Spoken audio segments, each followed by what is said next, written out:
Hi and welcome back to my channel, and today's video is all about paano natin i-repair yung printer, especially itong printer na to, L360. So, yung problema nito is ink leakage.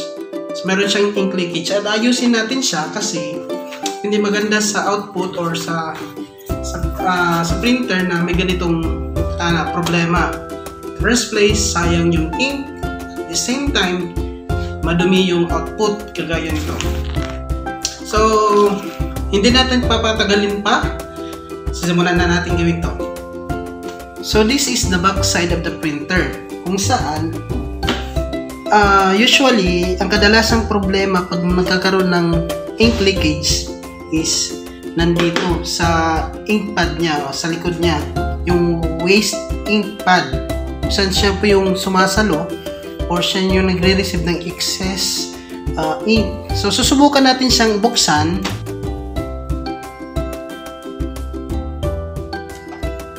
Kapag natanggal na yung screw, yan.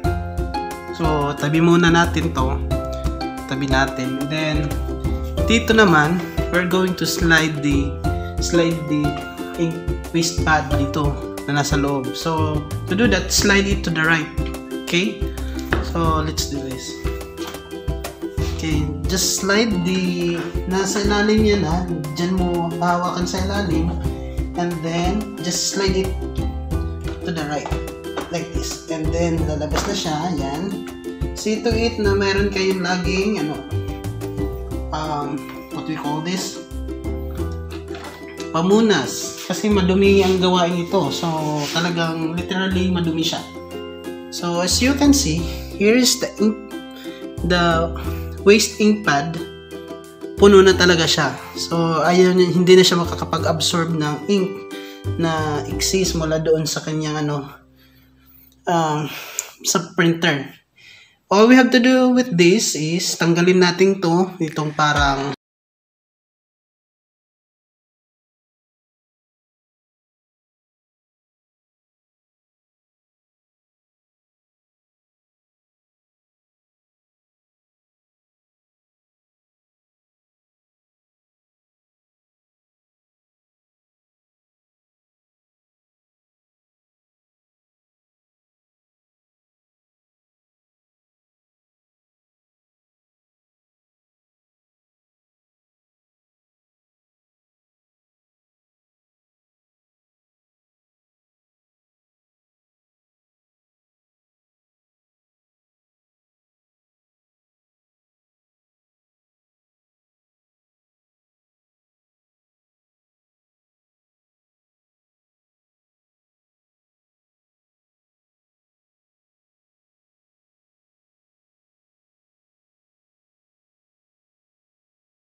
maraming ink.